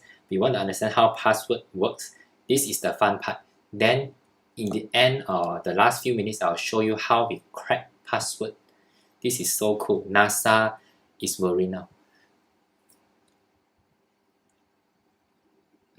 See why some people don't know what is going on. 65% people download. So this 65% people will get A. Wow, this guy got 3090 32GB of RAM. Can we be friends? I want to play all my game in ultra high setting. Okay, now let's talk about the hash functions here. So we skip Diffie-Hellman for now. That is not part of the scope. So let's talk about authentication method. Now this chapter here is all about how system verify users. And as you know it, there are so many ways right now. We have, let's say I take phone for example. Some mobile phone is using, I think, especially Xiaomi phone, Xiaomi 11 Pro, 11 Pro T. They have under-screen fingerprint scanner, so that's like Touch ID. You have Face ID, that is like biometric. You have passcode, you have PIN, you have so many things. Okay, now I will not go into each of the authentication method because it's going to waste a lot of time. For those who want to learn more, like what kind of authentication method that we have out there, you can go to the reading slides. It's very comprehensive. We have the full notes here if you want to learn about that. But yeah, really, if you want to know, the best way for you to know what kind of authentication method we have is you go find a smart lock. And I tell you, I do not know how many of you here, your house is already using smart lock, but this thing is so cool. They managed to pack all kind of authentication method into one single product, especially Xiaomi one. So this is the video that later, if you have the PowerPoint slide, you can play. But now this, I think I don't have a PowerPoint slide here. So anyway, I'll skip this one. It's really rushed. So you want to watch the video, you can see the video using PowerPoint slide. So the point here is that if you look at the smart lock, you can unlock using, if you type password, okay, can go in. If you have the physical key, also can unlock. You can also use your mobile phone to scan, also can. NFC also can. Fingerprint also can. Scan your eye also can. So many ways to unlock the door this day. Okay, so that is some kind of authentication method. Alright. And of course, the most common one that we use these days are passwords. The passwords are everywhere. Okay, you go into your Instagram, you need password. Or you go to your Utah email, you need password. So password is everywhere. Although I have to make this clear, like people don't like password anymore these days. In fact, Google and even some big tech company like Apple, they are declaring war on password already. Initially they say password is not safe, which is true, because like what I show you in a while, you will believe me, password is not safe anymore. If you have enough compute power, then you can actually easily crack people's password. It's true, okay? And also I think now they have this thing called two-factor authentication or something like that, where you will have to get an OTP every time you type in a password. Before you log in, you will have to get an OTP from your mobile phone, and then you put in the code, and then they authenticate you. So that is like two-factor authentication, which I think you should already be familiar as well. And in fact, with that, Google is still not happy. So most of the company now these days, what they are doing is they are trying to design something that defeat password, so you do not need password anymore. In the future, there are some other way that will be more pervasive, more intuitive, that will authenticate you. So you will not even have to do anything. For example, like your Touch ID or your Face ID on your phone is really one step towards moving away from password, because really password is not safe anymore. Okay, so and when we say password is safe or not safe, in fact you don't have to guess, you can check. So for example here, you want to know whether your password is strong or not. Let's find this out together. Okay, so you can Google this page. Is called Password Monster, I think. Password Monster. And this page here will allow you to actually test and find out how strong your password is. So let's try to find how strong your password is. Okay, for example, if I put, so this is your password, and then strong or not strong means how long it takes to crack. Crack password means I want to know what is your original password. Now if you see, if I put ABC, 0 second I can crack. It's not even 1 second. How does this work? I mean in millisecond. I know this is ABC, but whoever put ABC, of course, that kind of people is sending you challenge. They don't even mind if you hack them. Okay, like 1 2 3. If I put 1 2 3, wait see, I put 1 2 3. It's very big. 0 second. So if I put my name Avo, 2 second. In fact, 17 seconds. 0 is not actually, it's 0.17 seconds. So in fact, it's like millisecond here. So fast. So if I put Avo 89, something like that, which is what people normally do, they put some numbers behind their name, like birthday, or I don't know, some special occasion number. Okay, this one need 2 hours, which is not bad. You need 2 hours to actually know what password I'm using. But 2 hours, if my PC is even faster, it might take even less time. Okay, so I put a dollar sign here. Wow, this is even stronger. So when you add some special character like symbols, money sign, exclamation mark, the add symbol. Now all these things, when you add up, is going to make the password more complex to be cracked, because as you'll see later, the brute force is going to take even more time. So now this one, 5 days. 5 days nothing, right? Not in 1 week, of course you don't have to sit and wait long, you just write some code, let it run for 5 days, I get it.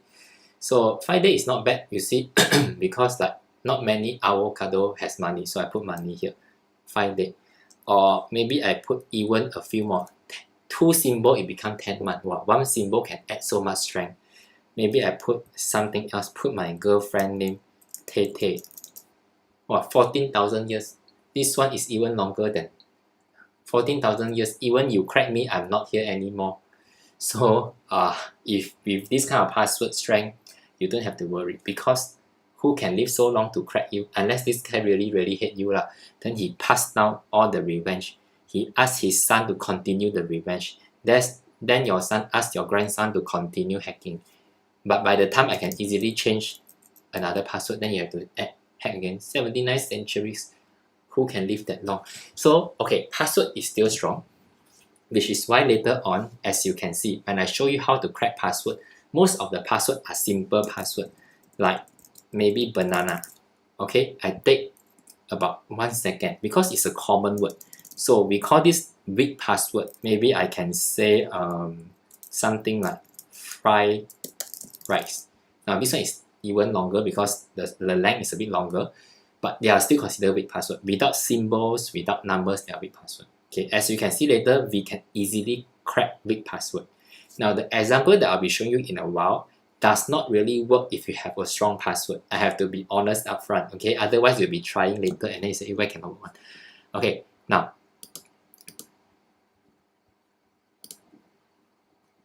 for those who haven't get the Kali ready, don't worry, you can just watch how I do it, then you can do this on your free time. Okay, so now you know that password have different strength already. The next thing I want to explain is about how password is actually stored. Okay, you might not know this. So you know that you use password to log in. So for example here, I have an account. My username is Dua Lima. Okay, I don't want to use Dua Lipa anymore. Otherwise the channel get banned again. So the password is Dua Lima. I have the username and password. So every time I log in, I will have to type Dua Lima username, then password Dua Lima. Then I send, if this is the correct user, I'll be authenticated, and then I get into the server, I can do whatever I want. Okay, now that password Dua Lima here, okay, in fact, it is never actually sent to the server or to whoever who is trying or where you're trying to log into. So for example, if this is Facebook we are talking about, so when you try to log into Facebook and then you type your email and followed by your password, in fact your password is never really sent over to Facebook server. So what we really send is a hash value, and this is called a password digest. And the reason is simple. Like I said earlier, if I'm sending the password as is in this form in the plain text, anyone in the middle who try to steal this message is going to know what your password looks like, how your password looks like, which is why we never send password in plain text. We only send the password digest. Okay, so how it works is really on the server itself, as you can see here, this is your username, and you see your password is never kept as Dua Lima. He will be kept as a hash value. Hash value can be something like 123 ABC. Okay, that's a hash value. Depending on the algorithm that you use, you're going to get different kind of hash value. So the point here is that I will send a hash value here. Now, how do I get this hash value? So this string here has to go into a hash function. So hash function is, you can think of this like an algorithm or a program that functions similar to how encryptions work. I will do something to the data so that it becomes something else. So we call the output as hash value or hash digest or whatever you want to call it. So this is a one-way encryption. It's very similar to encryption, but it's called a one-way encryption. I'll explain why in detail later. So after you go into the hash functions, you will get a value like this. Okay, now this is sent to the server, and the server will compare if the hash value that you send to the server when you're trying to log in matches with the one here, then yes, I can know, okay, you are the right user, you are legit, you can come in now. Alright, so this is a concept here. Password are never really sent in plain text. In fact, we are just sending password digest. Okay, now then we want to know more about how does this Dua Lima actually become a hash value. So we will talk more about hash function first. Now before I talk about the attacks, I will skip a few slides and then we talk about hash function first. Okay, so this is how a hash function looks like. It's very simple, very similar to how normal encryption, decryption work, but you do not have a key. Instead, you have a program. Okay, you call this algorithm. Again, algorithm is just some buzzword that programmers throw to people like us to make them sound cool, to look cool. But algorithm is just program, and this program can be anything like MD5. So these are some examples: MD5, SHA, SHA1, SHA2, and something. So these are hash functions. Okay. Now same thing here. The input is still a plain text. Go inside a hash functions. Now it will calculate. It's a mathematic functions. He will do some calculation and then he throw out, he split out some hash text. So this one is the cipher. So you see, originally I can send something like ABC. Okay, this one go into the hash function. What it come out is a ciphertext. It could become X, Y, 1. Okay. So this is a hash value. Now hash value doesn't mean ABC is X or 1. It can be it can be a very short hash digest or it can be a very long one. So we go through here. Hash function is commonly used as encryption method. It is a special mathematical functions that perform one-way encryptions. Okay, now one-way encryptions means that it's easy for you to hash, but it's difficult for you to unhash. I explain more about this using an example later. So we finish this first. Ideally, there is no feasible way to generate two plain text that compute the same hash value. Okay, now this one again, I have one example for you, so don't worry. Let's look at the next slide. Okay, now hash functions, it can work on any kind of file input.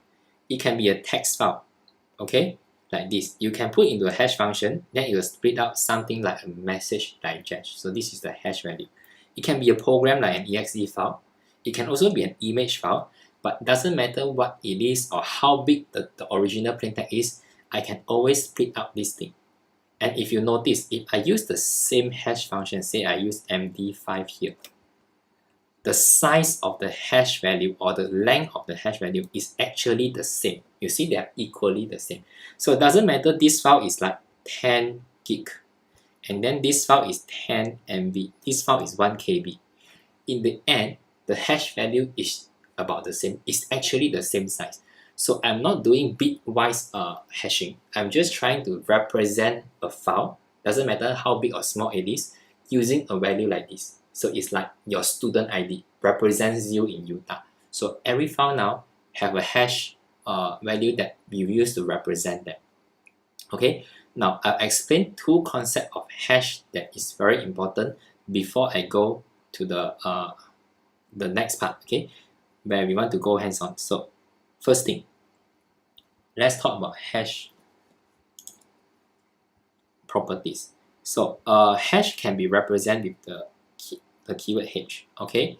So for example, now I have a file that I want to hash, and this file I call this m, so a message m, okay. Now this m can be a string like a, b, c. Okay, I also have another file that I want to hash, so this could be x, y, z. Okay, now the general formula for hashing is very simple.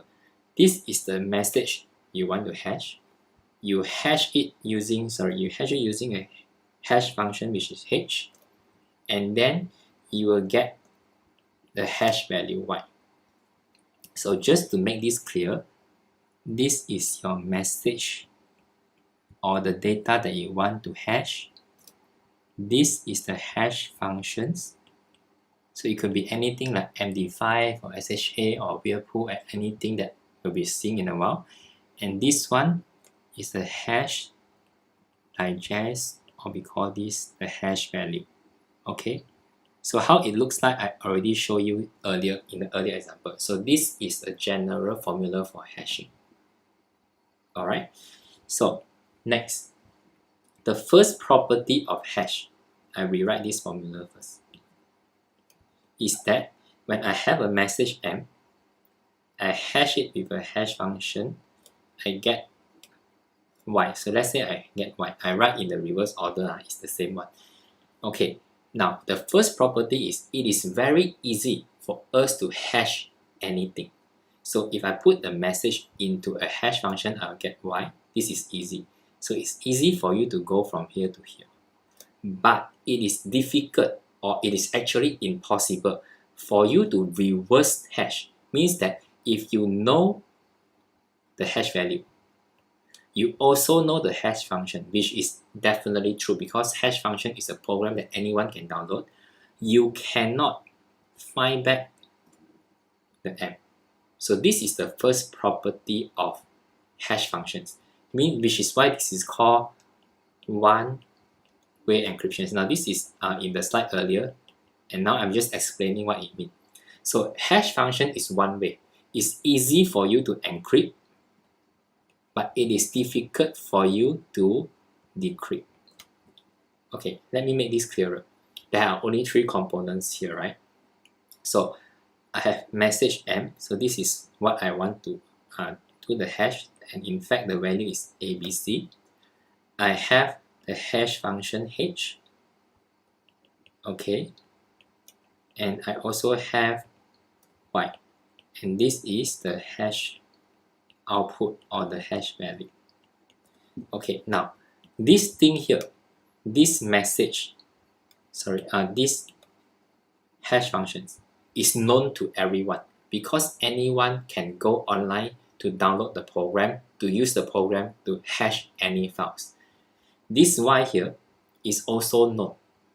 If I manage to get your hash value, then I got these two things already. But luckily for us, even though the attacker know what algorithm that I use to do the hashing, even though he has my hash value, it is not easy for him to recover what is being hashed because this property, okay, it's easy for you to encrypt, but it's difficult for you to do reverse engineering to decrypt to find the original message, and even though you have y and you have h. Alright, so that is the first property of hash value, which is why hash is very safe. Okay, but that is about to change, as you can see in a while. Okay, now the second property I want to show you is called a hash collision. So I have some example here. Okay, now this is the second property. I'm just trying to explain the concept so that you know why it actually works in this way. Okay, so hash must fulfill another property, which is what you see in the slide earlier. You cannot have two, when you hash two different files, you don't want them to have the same value. So for example, I have m, and this is a string of ABC. I have n, this is a string fyz. Okay, now when I do a hash function m, so in fact I'm actually hashing ABC here. Then let's say I get 1, 2, 3. Okay, so this is the hash value after I hash ABC. Now I hash, this is for m, this is for n, x, y, z. Okay, now I'm hashing two different files now. One is ABC, one is x, y, z. Now ideally, you should get some other value like this. This is the hash value. Okay, you cannot have the same value. So if you hash two different files, ABC and XYZ, and then you get 1, 2, 3, then you have a big problem. So the second, I might be blocking the view, so hold on. Okay, so the second property here is that hash cannot have collisions. It happened, which is why we can hack later, but by right it is not supposed to. So we can express this in this way.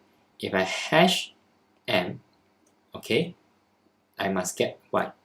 Then when I hash n, I must get something else, maybe x.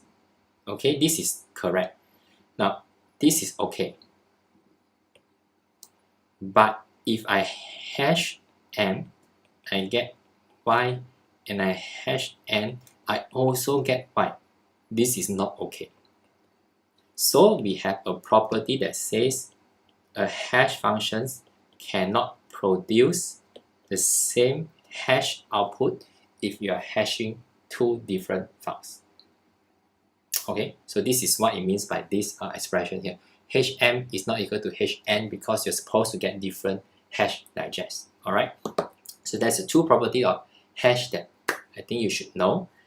And anyway, I don't think today we have time to do the practical, which is good. Then all of you can download the file. Okay, now I will give you two more concepts of hash. We need to get the concept correct first before we can actually start hacking. Okay, now although we say that hash is like really cool and most of the program now uses hash, it is not 100% secure. Okay, so hash function is actually vulnerable to two kinds of attacks. Okay, two kinds of attacks. Okay, later I will answer your questions. So the first kind of attack is called a rainbow attack. Okay, this one you can go through on your own. I already explained this one. So let me go to the attack.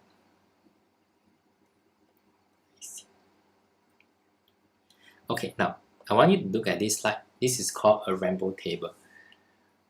Okay, now because the way hash work, if you remember just now, I have a very simple example. I have m is equal to ABC.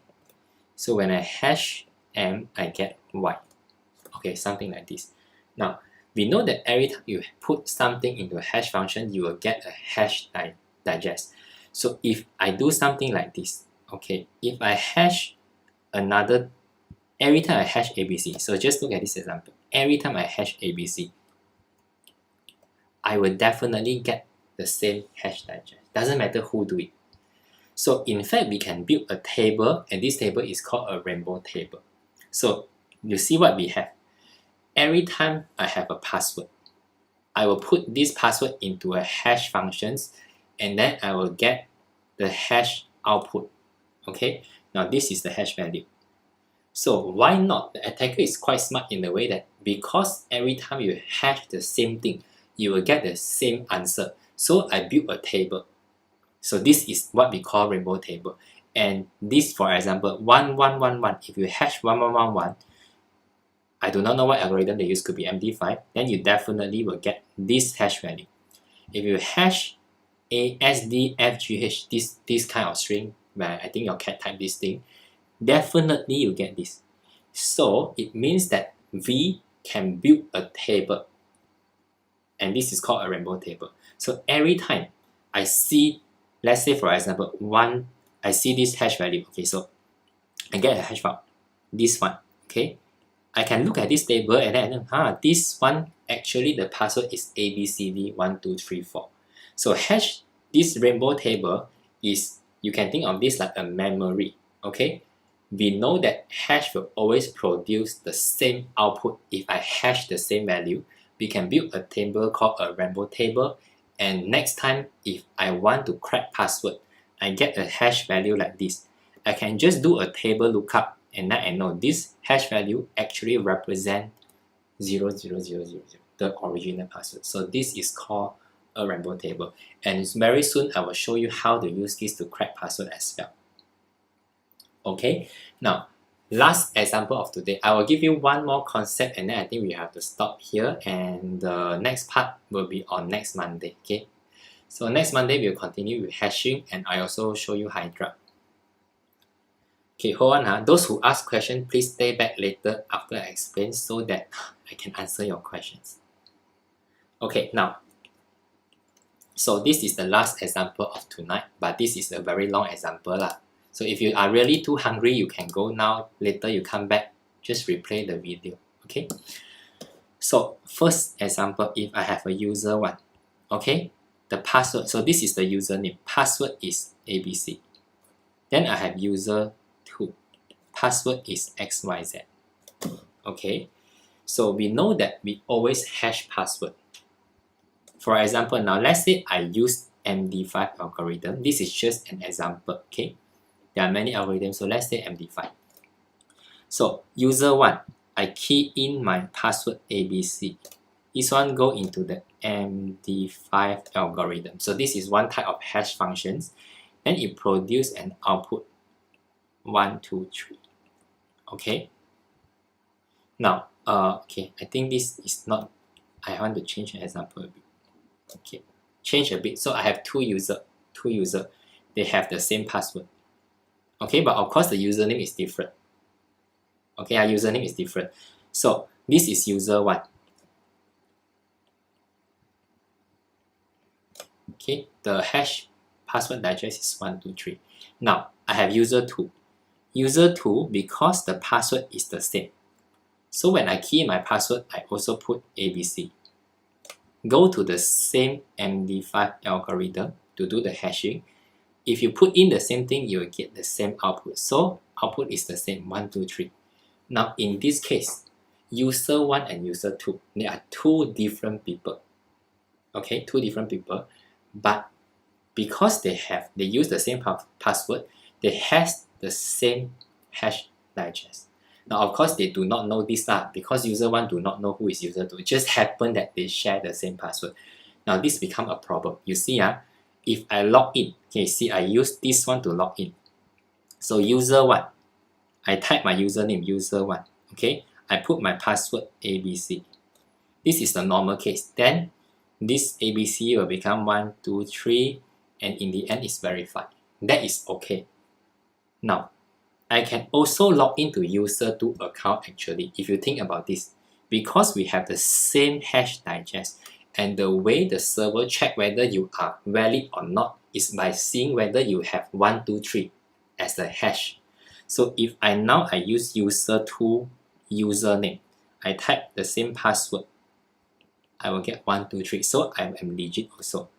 So you see now, if this is user1, I can use his login, but then I use my own password. I will still get into his account, and then I will see different thing. Do you get what I mean? So this is one problem that we have with hashing, and that we can use to exploit and crack hash later, as I'll show you on the next class. Okay, so this is the first problem. If two users share the same password, of course they do not know that they share the same password, but because the way hashing works, they will have the same hash value. And that means I can actually use your username with my password to log into your account, which is a big problem. Okay, now that is the first problem. Now let's go to the second problem here, which is also the last problem of today. I again have two users. Okay, so I have user 1, password is ABC. Now I have user 2, the password is XYZ. Okay, now this time I have different password. Okay, never mind. This one, I think I should tell you how to solve this. It's better if you know how to solve this. So how do we solve this thing?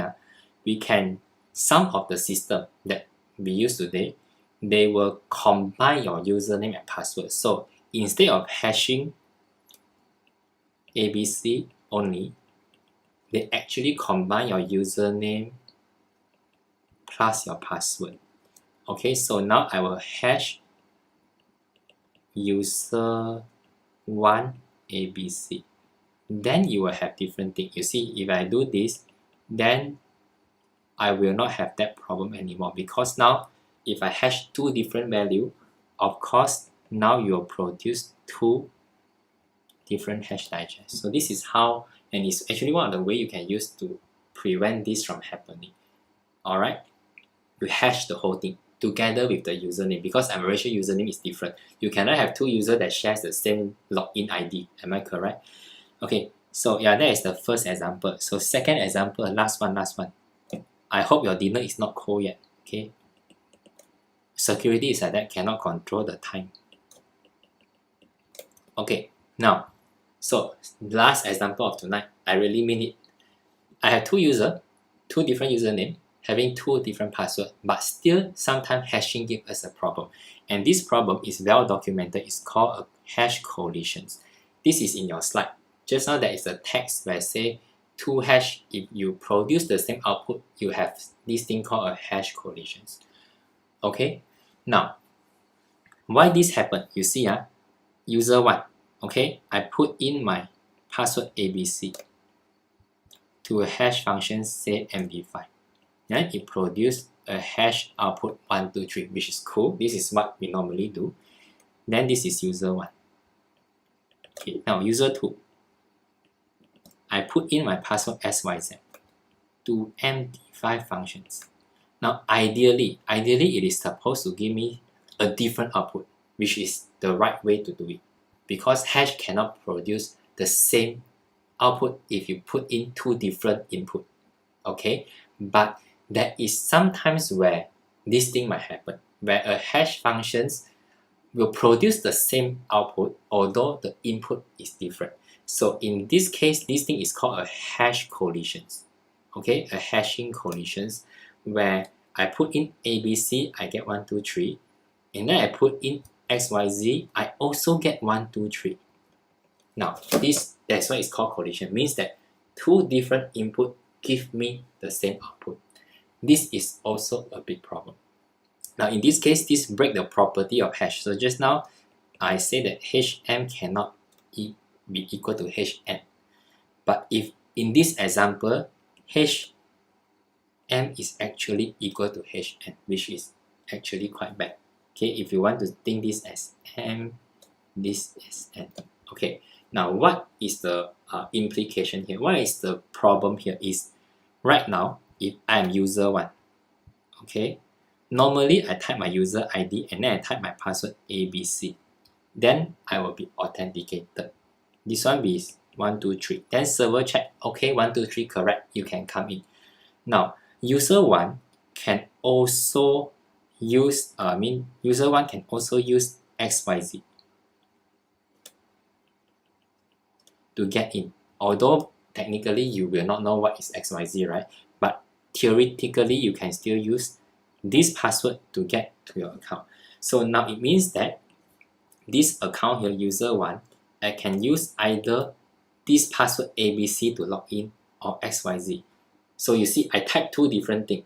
Okay, I can type, okay, for the first example here is the normal one. I type my own password.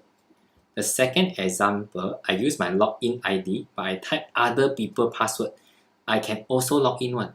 You can see here. So this is the first example here, yellow color one. This is the real one, my own password.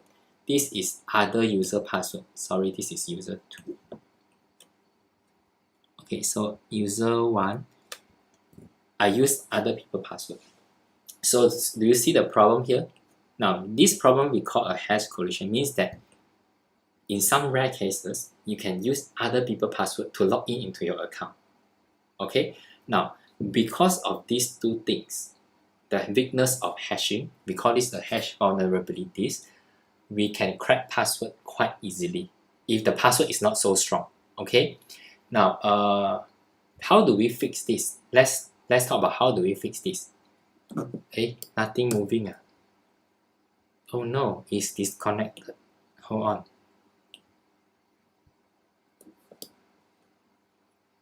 I think it's because it's time. Wait, let me draw again.